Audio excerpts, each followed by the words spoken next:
Crypto commentary. Is Pulsechain a rug pull? I am shocked I have to even say those words out loud. Now, if you've been in crypto for a little bit, maybe you research this, maybe you understand why this is almost laughable. However, apparently some people, people who I used to follow, I still follow, like some things I agree with, but this particular segment, this particular video,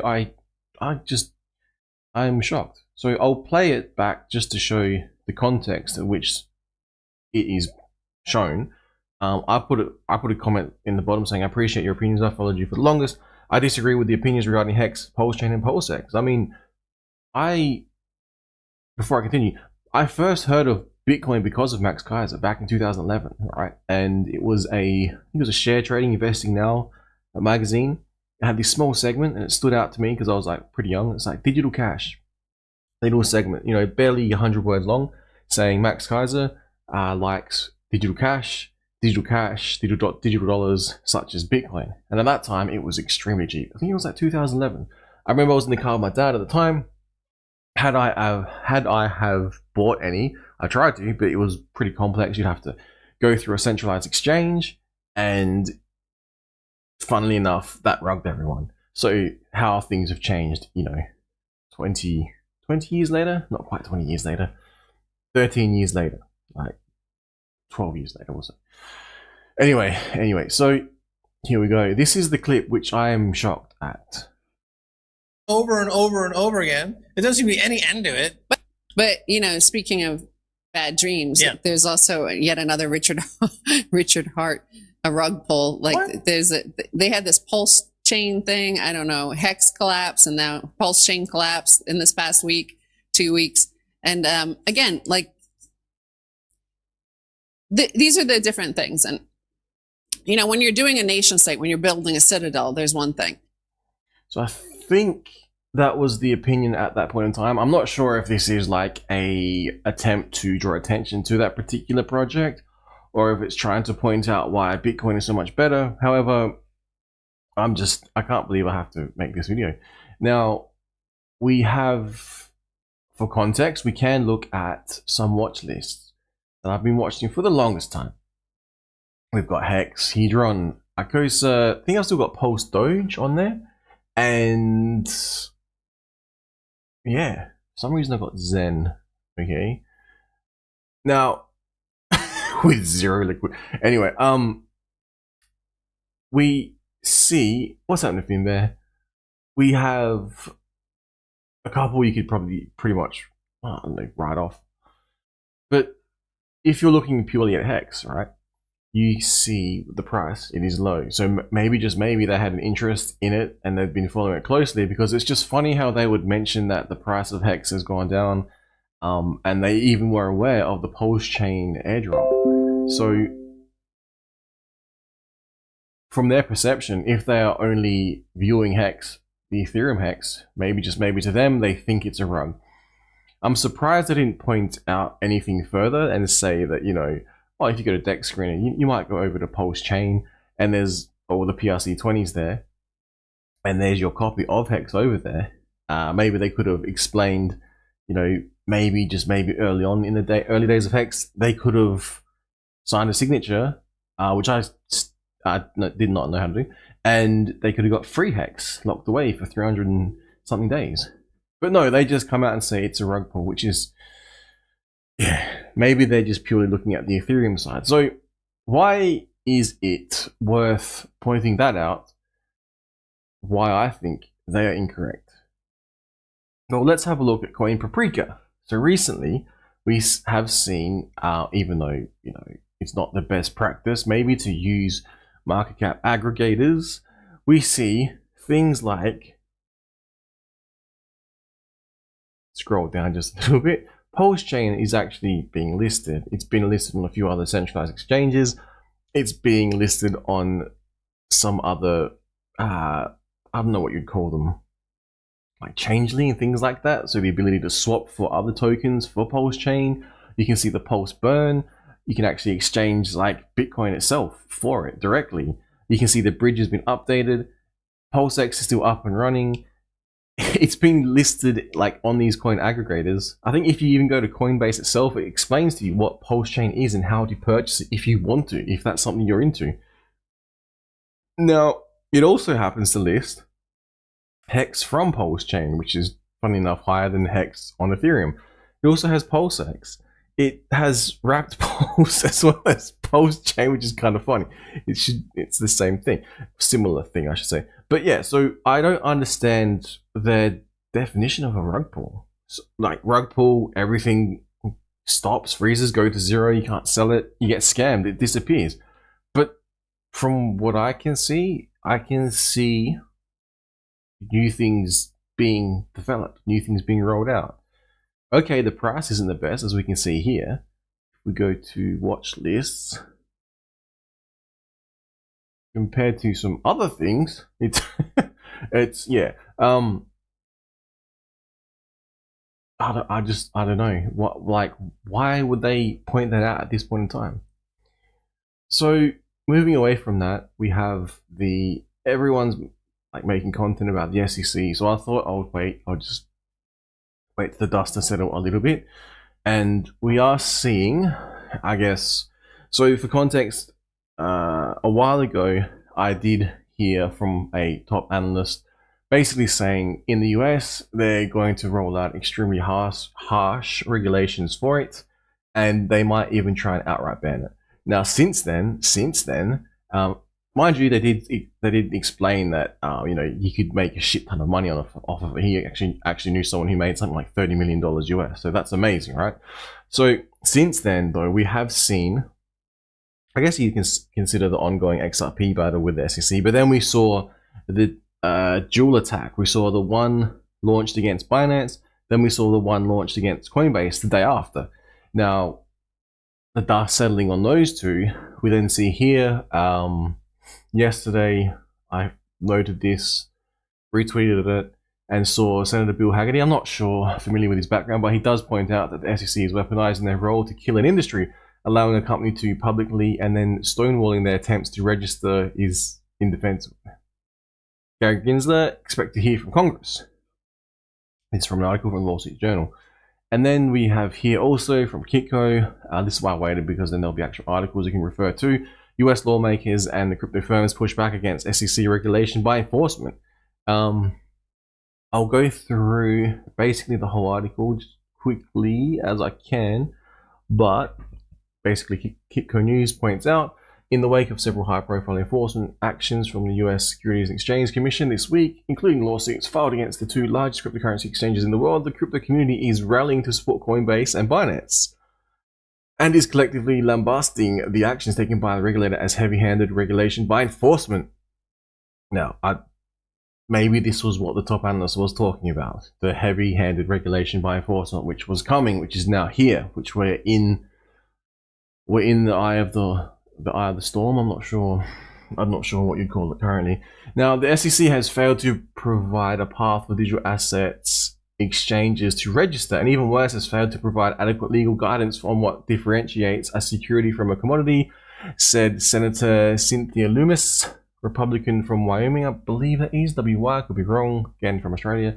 The SEC continued reliance on regulation by enforcement continues to harm consumers. Loomis went on to note that the SEC's failure to provide a clear regulatory framework is the issue at heart of the situation, and if they do not act to change that, the crypto industry will eventually abandon the US for more welcoming jurisdictions.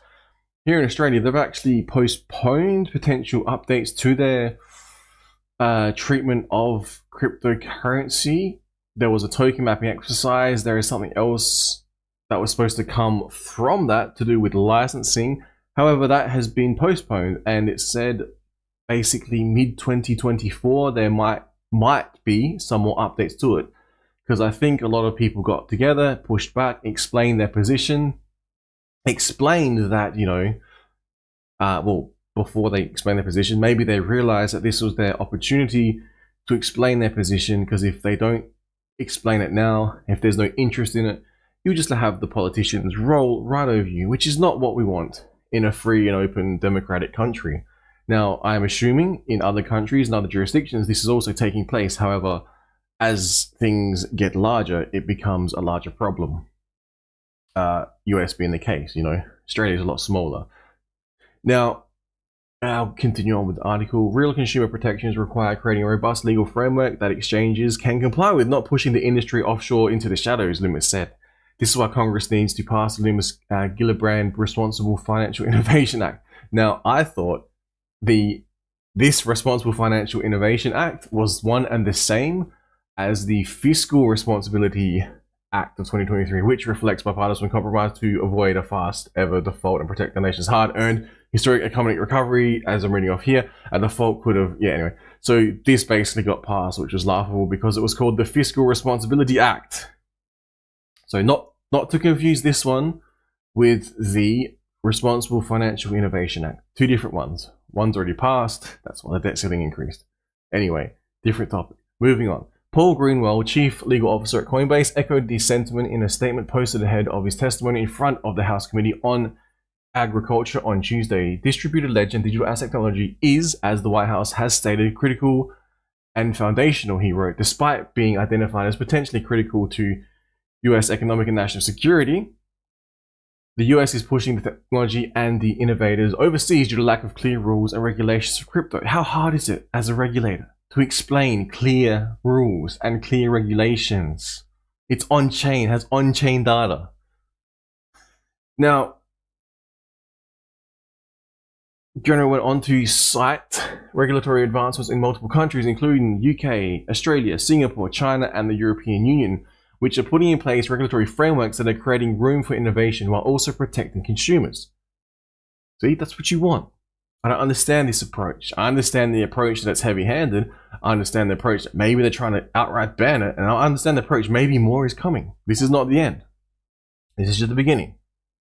Allowing others to leapfrog the United States in a foundational area of technology is not just bad for our economic future, but it's also our national security as a broad range of use cases emerge in the years ahead, Greenwell warned. With more than 20% of Americans owning and using crypto, we need a regulatory framework that will protect consumers and enable the critical uses of this new technology to continue to grow. Yes, I agree with that.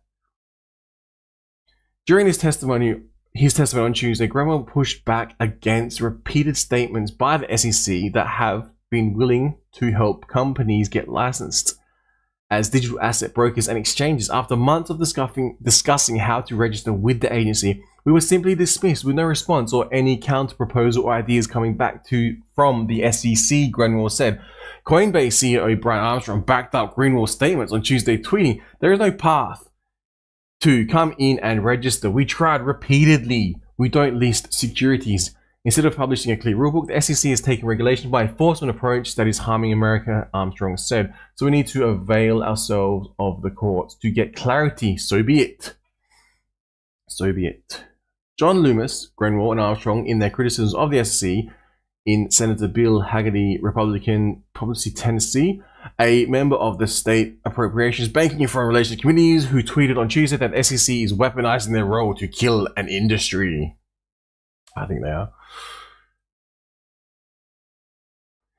Hagerty specifically pointed to the lawsuit filed by SEC against Coinbase despite exchange being allowed to go public in 2021, allowing a company to list publicly and then stonewalling their attempts to register is indefensible, he said, adding Gary Gensler's expect to hear from Congress. Now, that could be one and the same. Hagerty, yes it is. Now, the Tennessee senator previously joined a group of senators, in sending a letter to Federal Reserve Chairman Jay Powell, Chairman of FDIC Marty Grunberg, and Acting Comptroller of the Currency Michael Hu, that demanded answers for federal financial regulations, application of pressure on financial institutions to cut off services to license legally operating the currency and digital asset companies. The Silicon Valley Bank, I'm thinking of. Now, regulation on the horizon. The US House Representatives Financial Services Committee has scheduled a hearing on crypto to discuss the industry's future and provide greater clarity for the cryptocurrency ecosystem. According to a press release from the committee chair, Representative Patrick McHenry, a full committee hearing entitled "The Future of Digital Assets: Providing Clarity for Digital Asset Ecosystem" has been scheduled for June 13 at 2 p.m. Eastern Standard Time. Additional details about what will be discussed at the committee have not been yet provided.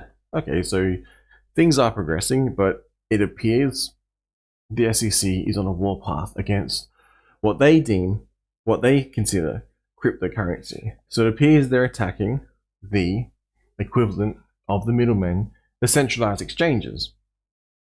I don't think currently they appear to be going after the decentralized exchanges. Now, I don't want to give them any ideas here, but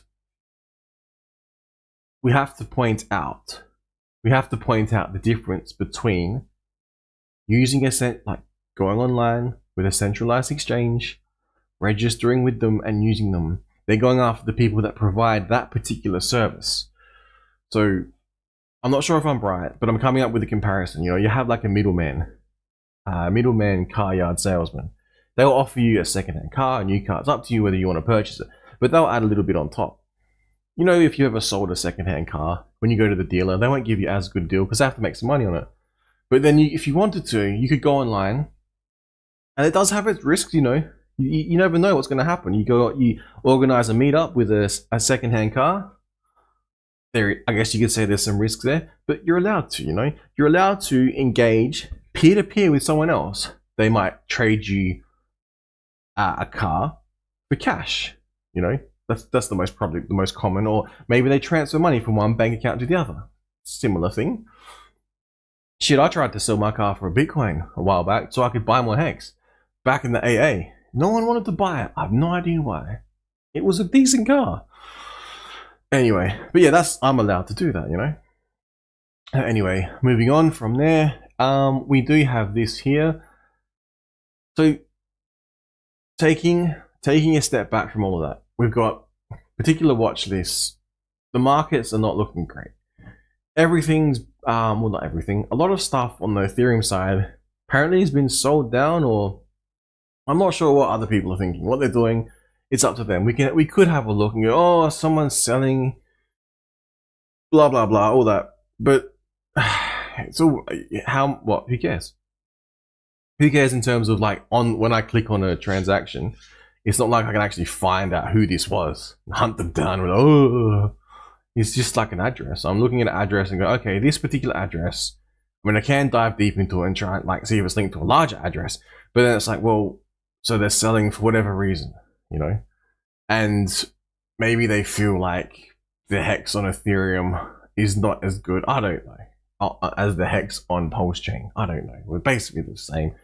We're looking, except one is a bit cheaper, you know. We can have a look briefly. Go into the V2, V1 issue, but I think most Hexicans are aware of this. If you're not aware of this, which the video is most likely going to reach you, because yeah, this is a very small channel. If we have a look at the Hex wrapped pulse, you know, 0.14. If we go back to the watch list, we have 0.1. So we've got Hex at 1 cent. And we've heard this all before. We never thought Hex was going to hit 1 cent. You know, but it did. It went up to about 55 cents, what I saw. US, which is a lot more in Australia. And I'm hoping, maybe I'm crazy, eventually PulseX and Pulsechain themselves might do some surprising things. But for the meantime, it doesn't appear like we're going to get an instant 10,000x. Like, people that were early into Hex benefited from time in the market. They benefited from literally being able to lock away and burn their crypto, because had they not have done that, maybe, just maybe, they might have sold at a price which is similar to today. Funnily enough, I haven't checked my portfolio for the longest. I'm kind of scared to, because I just looked at the price then, and although I have twice as much Hex now, the price is a lot lower. But you know, do you have more T-shares like we all do? The funny thing was though, I thought was the Arcos and the Hedron. I guess I'm surprised people sold against themselves, dumping the prices everywhere, and then I'm guessing over on the other side it's a nightmare as well in the very, very short term. And then on top of all of this, now we've got the more and more fun. But that's just the way the cookie crumbles, and it kind of sucks. But you know, What can you do? But keep going. You either give up or keep going. That is your two options. I'm here in this video, so I'm going to keep going. Nothing can stop me. Now, I thought this is also relevant to the crypto space. Now, some people might support a central bank digital currency because maybe they think it's just a digital dollar. Some people might be strongly opposed to it. I myself can never support a central bank digital currency because, like, I know what it entails. Like, that's very professional. I know what it entails. I know what it can lead to. This is why I am opposed to it. It's not because of the technology. It's not because of the ease of accounting that will come about from it. It will make it extremely easy to balance things if you have everything on chain. If you had a blockchain, if businesses use the blockchain, immutable, it would make balancing the books so fucking easy. You do not understand how much upside, how much positives there are to having that. On the flip side, when you have this wonderful new tech, right, that makes it easier to balance everything, it also makes it easier to track and trace everything. So when you roll that out on a population, although it would be an accountant's wet dream, if that is your role, it would also be a tyrannical government's wet dream because they would be able to, in theory, because it's not proven yet, technology is proven, but we see examples coming from China and their social credit systems linked into other things like the ability to make loans, to travel, to send your children to school, and things like that, and have perks, basically, like a video game. And the distance you can travel, the ability to use public transport, and it can be hooked into your medical records, so maybe there's other things that are going on.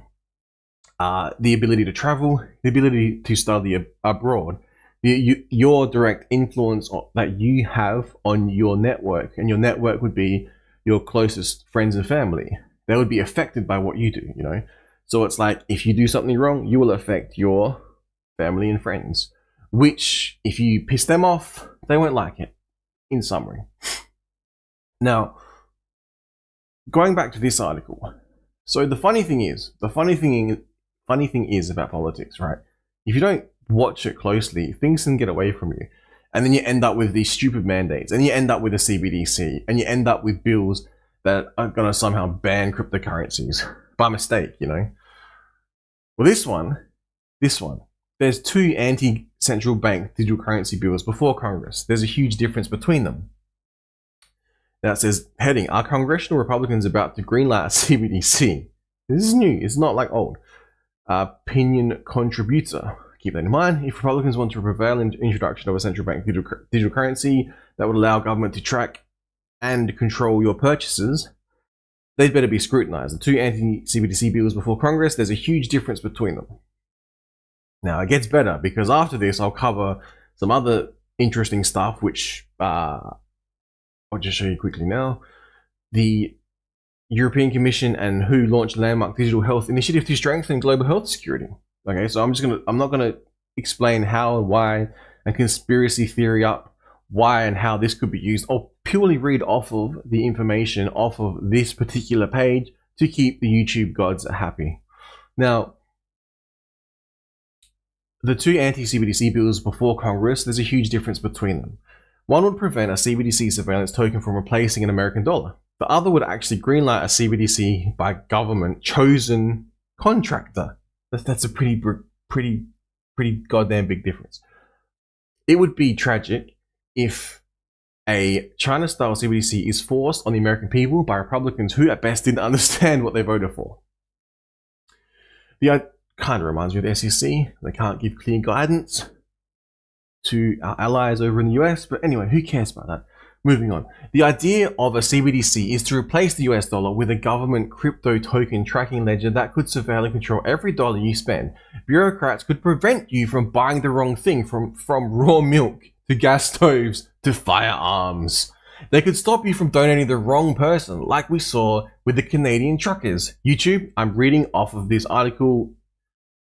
Please take it into context if you have to go back and review this. They could even force you to buy whatever a government bureaucrat tells you to. Okay? Florida Governor Ron DeSantis, Republican, and Senator Mike Lee, Republican Utah, have come out strongly against the CBDC, both to protect our fundamental rights and because the CBDC represents an existential threat to our financial system and to the US dollar itself. Representative Alex Mooney, Republican, WVA, can't pull that from the memory bank, meanwhile has introduced a bill to ban any CBDC pilot program. But a very different kind of Republican CBDC is also making the rounds in Congress. This one bizarrely openly allows a CBDC so long as it's run by a government-chosen company like Ripple or perhaps the Wall Street Bank. A contractor fixes nothing. Bank Secrecy Act requirements mean a CBDC run through a contractor will still have to collect your personal data and turn it over to the government. The federal government would retain everything, would retain every power to surveil, control, and mandate your spending. Moreover, just like how, you know, you have the freedom of speech, we have political free speech here in Australia, but YouTube can just randomly cancel or attempt to cancel this particular channel because they don't agree with it because of their terms and conditions. It's like even though where I live has the political freedom of speech. Moreover, even a contractor-run CBDC obviously takes its orders from the government. The Federal Reserve and the Treasury will not be outsourcing control of money to Ripple or JP Morgan. That means the broader financial economics and risks of a CBDC are all there, obediently executed by government contractors, you know. These risks include the ability to lock you into a failing bank or to spark bank runs by draining deposits from regional or commercial banks toward a government-run public option for banking. A CBDC risks the Fed has directly admitted. A CBDC run through a contract could even help force you into that holy grail of economic central planners. Negative interest rates, that means money that vanishes if you don't spend it, perhaps to stimulate the economy in time for the President Biden's next election. The crypto token from Ripple, currently locked in a legal battle with the SEC for making $1.3 billion as an unregistered security, has been very active in lobbying to build CBDCs for governments worldwide. So it's like, yay, let's battle the SEC, but then let's build CBDCs. Yay! After their recently announced CBDC pilot in now China-dominated Hong Kong, Ripple realized a glitzy promotional video portraying their Turkish CBDCs running in China, a Taliban-run Afghanistan, and in military dictatorships from Myanmar to Uzbekistan. Given the profits involved, they would surely love to add America to that list. All CBDC's cheerleaders parrot China's claim that CBDCs are an innocent project to keep up with new technologies, which, you know, to keep up with new technologies, yes. Innocent, yes, until it's not innocent. In fact, we are already have the digital dollar in the form of private stablecoins like those of Circle or Paxos that offer for every transaction benefit of a CBDC, but that are actually separate from government. The stablecoins act like a true digital dollar that can be used online and are widely popular to the point that more than 99.5% of currency-based stablecoins are in US dollars. The dollar, I didn't know, that is a large chunk of the pie. The dollar is actually far more dominant in crypto than it is in the real world. Lol. Stablecoins, then why the SEC coming after it? Stablecoins already provide fast and cheap transactions, settling in seconds at near zero cost, which safeguards the continued global dominance of the dollar and promotes American exports, especially of agricultural products, where cost and speed are critical. Okay. The federal government doesn't run grocery stores and it doesn't run telephone companies. That's partly because it's bad at running things, but mostly because of the threats to civil liberties. Instead of promoting surveillance tokens using contractors with deep lobbying pockets, Congress should instead clarify that CBDCs are banned in every form, while fully backed non-governmental stablecoins are welcome. That'd be pretty cool. Hiding a CBDC inside a government contractor changes none of its power to suppress and punish political opposition, to surveil and control the American people, to whipsaw our economy and threaten our banking system, or to sanction other people across the oceans, or to provide push-button remote control for central planners. Worse, spelling out congressional roadmap to a CBDC via contract provides congressional cover for CBDC promoters in Washington who are already chomping at the bit to enslave the American people. The federal government has no business running a CBDC, even if it hires contractors to do so, to do their dirty work. That was a good article. I like that. It was nice, you know? Now, so what do we cover? We covered Ethereum, for some reason, is not performing in the Richard Heart ecosphere and the free stuff. We are seeing, oh yeah, I was just looking at some transactions. We can see why, because it appears just people are selling for whatever reason. I don't know. Maybe they're repositioning. I don't know. I don't know what everyone's doing. Then we saw this brief video which is saying, are you mentally ill? And within the thumbnail, it actually has a picture of Richard Heart. And on the video, it actually plays and explains that why they think Hex and Pulsechain is a rug pull. I mean, it would be great to get a clarification from them. I personally don't think so. And the reason is because if you have a look at some places, it's being listed everywhere. The ability to exchange cryptocurrency to Pulsechain exists. It exists on multiple fronts. It's being listed on lots of exchanges, centralized exchanges. We're seeing it listed on things like the coinpaprika.com. Although, you know, market ranking sites, do we really need them? Apparently we do. And if you do want to look up, then you see Pulsechain, Hex from Pulsechain, Hex itself, PulseX, which is outperforming Hex somehow. And then we see Wrap Pulse low because, you know, Pulse and Wrap Pulse. Anyway, and that is a thing. Then we saw the SEC attacks, Binance, on Coinbase. And then we saw, I guess, the blowback, the pushback. We saw this particular tweet. We then saw this particular tweet cited in some articles that came out about 24 hours later after the announcements, which took place yesterday. Probably more than or less than 24 hours ago, so it's fresh off the press. And then we're up to here. Bills about central bank digital currencies, and that there is one bill that would allow a central bank digital currency to exist, but not by the government itself, but by government contractors. Lol, are you kidding me?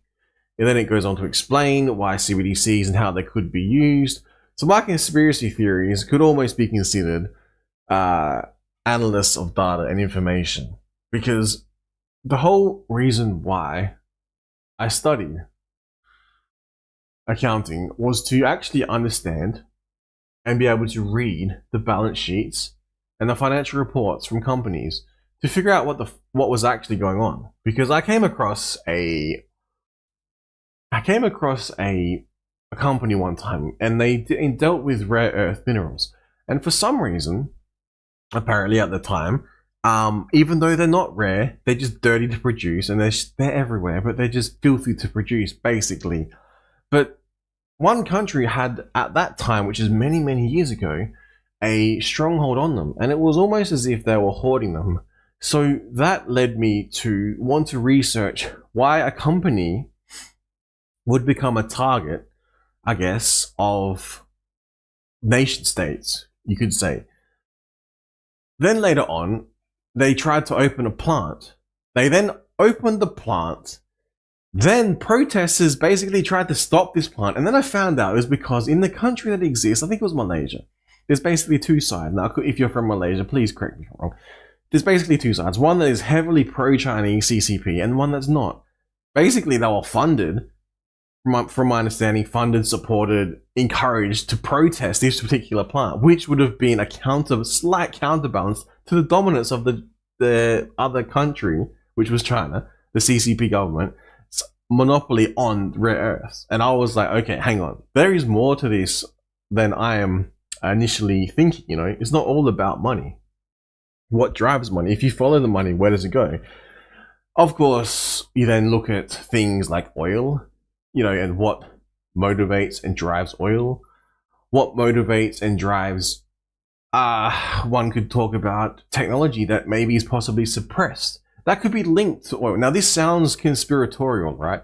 But if you go back and assess the data and assess the information, it's not me telling the story. It's me putting together the pieces of the puzzle. Now, rightly so, if you don't have all the pieces of the puzzle, you can never finish it. But, you know, you might, hang on. Not receiving enough video to maintain your stream. Oh my god, are you serious?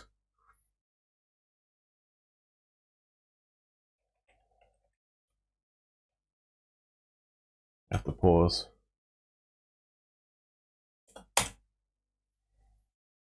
What the fuck? Really, YouTube? You didn't like me talking about that, did you? Or it could be the missus jumping on downloading videos. I'm actually not sure what's going on. Is it the Matrix attacking? Let's have a look. Because I know I've got a decent internet connection.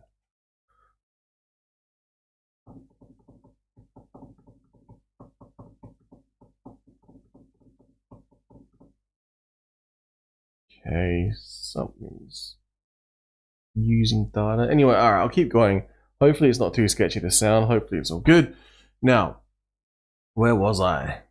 Ah, yes. So then another company came along. So this is how my brain works, right? Another company comes along. They apparently discovered old USSR plans, and they were planning on drilling for oil and gas. I can't remember, it was one of them. Because they're apparently in Ukraine, there's large oil and gas reserves. And so this company was existing as such. It had certain sections of the country which had already been explored by the then USSR. They pulled up the maps, and the sales point was this company outsmarted the USSR, or outsmarted Ukraine, outsmarted someone, country, possibly Russia, by being able to extract oil and gas because it's already been pre-discovered. So it saved them from having to do some, research on that particular country. Then guess what happened? The company could not continue on because Russia decided to annex Crimea. And I'm like, are you fucking kidding me? The stock I was looking at was involved in a national geopolitical event. So my internet stream is back.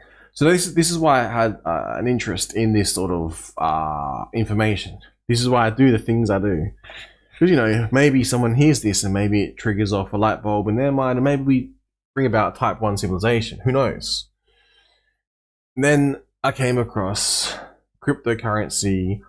Then I came across scams. Then I came across, long story short, then I came across hacks, which helped me a lot. It helped me in terms of freeing myself from a jail cell, which was a 9 to 5. However, looking back, looking at the price now, if I had this choice, I'll do it all again. Because at that point in time, I was given ultimatums. Ultimatums were no jab, no entry to work. I'm like, hang on. You're kidding me. Anyway. So again, that's another rabbit hole one could go down and analyze and research. YouTube again. This is not anything misinformation. This is purely my thoughts. Now, where was I? Before I go too off track, talking about medical stuff that YouTube doesn't like. I'm not sure if it's a person manually sitting there reviewing, or if it's an actual, audio to text ability to be able to pick up and flag certain words. Moving on. So that's a bit of history about myself. Now, this here, the European Commission and WHO launched landmark digital health initiative to strengthen global health security. Yay! On the 5th of June, guess what? Again, I'm going to add no commentary to this. I'm going to purely read this, and then you can take it into consideration if you want to do any research or look into this sort of stuff. The WHO, the SEC, the WHO, BRICS. Anyway. The European Commission and WHO launched landmark digital health initiative to strengthen global health security. The World Health Organization, WHO, and European Commission have announced today that the launch of a landmark digital health partnership in June 2023. WHO will take up European Union system of digital COVID-19 certification. I'm reading off a page here with YouTube to establish a global system that will help facilitate global mobility and protect citizens across the world from ongoing and future health threats, including pandemics. This is the first building block of the WHO Global Digital Health Certification Network, GDHCN, that will develop a wide range of digital products to deliver better health for all. Building the EU's highly successful digital certification network WHO aims to offer all WHO member states access to open source digital health tool, which is based on the principles of equity, innovation, transparency, and I just need to check the time. Okay, I haven't got time to do this, but I'll put a link in the description below if you want to have a look into this. Maybe, just maybe, you might want to research it. I don't know. But it's trying to have a long-term digital partner to deliver better health for all. Now, yeah, that was just the Fiscal Responsibility Act, which passed because, you know, everyone's, oh, the debt ceiling, oh my God, the debt ceiling, we're going to fail and crash. No. When has that ever happened? Serious, this is the narrative some people have been tricked into believing. Some people watch it very closely, but anyway. And they still get it wrong because their answer is to sell you stocks and stonks. Hexans, we know better. We know better than this, right? I know we do. Seriously. Now, anyway, the internet, again, I've got to wrap this one up pretty soon. Thank you, concurrent viewer. Although it's saying 0 and 1, again, I'm not sure my system's right. Now, international reactions to US cybersecurity policy, the BRICS undersea cable. This is back in 2016, people. BRICS is progressing. They're basically trying to build a net. I'm not even sure if it's done. They're basically trying to build an undersea internet cable in reaction to US cybersecurity policy. Long story short, they're saying we don't like our internet being tracked and traced by the NSA, so we're going to try and build our own shit. And I was like, what? This can't be real. Oh, it is. So I looked it up. I'm like, oh my God, are you serious? So when you use your internet, just remember, are you really the only one who's ever seen this email before? Are you really, truly? No, I'm kidding. Not kidding. But this is actually a thing I thought I'd point out. So there's many initiatives currently undergoing with the BRICS, as you can see. I was going to say British. It's Brazil, Russia, India, China, and South Africa. And I think they're pushing towards a BRICS Plus. And if you're into the geopolitical space, you can have a look at all the stuff that they're doing. This is just one of it. And I was like gobsmacked and wow, they're actually just going to build their own internet undersea cables. Okay. So in closing, we will look at Pulse Burn briefly.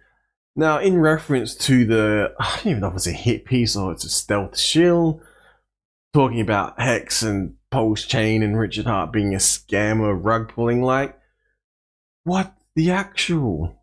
I thought they had good research. It's almost like they were threatened by this new ecosphere that is being developed and built in real time, and over time it keeps getting better and better. Now you can say, oh, the price is crashing. Yeah, but have a look at everything else. We've got maximum SEC FUD right now, and people just didn't think this was coming, even though top analysts were actually warning about this. They're actually saying they might even try and ban crypto in the US. Try and ban this shit. Unless people are going to be pushing back, which I hope they are, which it turns out they are, It's all a big show. Because think about it. If they're really going to ban crypto, why would they let it get this far along? I mean, I could be wrong, but just gut feeling. Seriously, they've let it run this hard, and now they're like, oh, we're going to ban it. Oh. Why didn't they pull the pin earlier? Maybe it's a big Trojan horse to central bank digital currencies. Who knows? And we're too stupid to realize that there's two separate bills. One is like supporting a contracted central bank digital currency. Like, are you serious? Shit. And then we have this here. We have the European Commission and WHO launched landmark digital health initiative to strengthen global health security. Yay! We're all going to get I won't get banned off YouTube, but we're all looking for from the WHO a long-term digital partner to deliver better health for all. A digital way to track and trace what's going on, connected to the WHO. Hurrah! And then we have actual Brazil, Russia, India, China, South Africa building all sorts of shit and trying to compete with the US's dominance in terms of, I don't know how you put it, like a geopolitical structure. It's not like a military alliance because there's all sorts of headaches that are going on with that. and it's not an actual threat to the US status as the dominant player.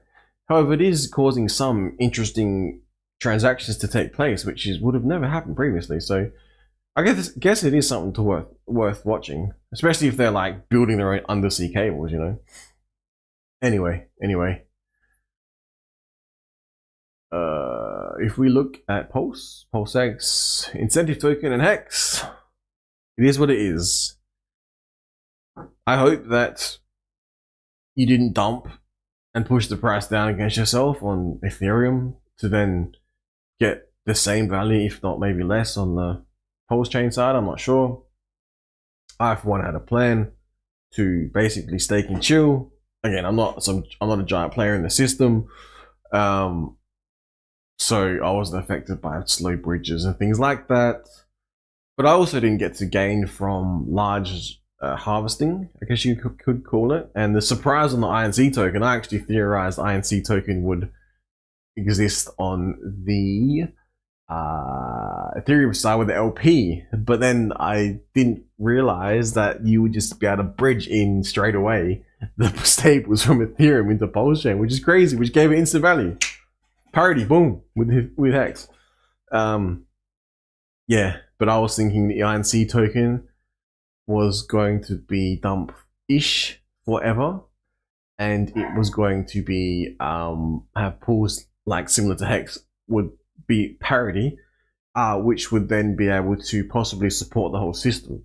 I haven't seen the pools on Ethereum, but I have seen a surprise by the INC token. The sheer amount of dollars, I'm surprised people in the mainstream crypto space aren't going, "Oh my god, have you seen this thing? It's like $20." Like, I'm surprised this Max and Stacy didn't point out that like this website here, for instance, the ability to be able to buy Pulse, if they haven't run out already, and I don't know who they are, if they are even human, they could be AI for all I know, with no registration, maximum security, no limits, worldwide availability, and the ability to use, say, Monero or Binance. Maybe you're worried about Binance regulatory risks, and you have some Binance to spare, and you fill in the blanks. I don't think you can swap though for other tokens. It has to be the Pulse. All right,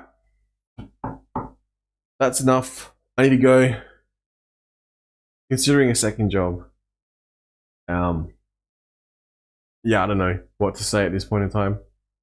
If you all day sit and stare at a screen and at prices, and you do not have enough to survive, you need to figure out how to survive. Maybe you need a second job. Who knows? Because these economic times are getting rough. Rates have been lifted here in Australia once again. I repeat, the likelihood of a rate pause this 14th of June is very likely, and then after that occurs, we shall see what signaling comes out from the Fed themselves, because I think I already know what it is, but I'm not going to I'm not at liberty to explain to other people. Now, what else? Yeah. Just read, people. Read more. What the fuck? Read and learn more. All right. Peace. Pulsechain's live. Yeah.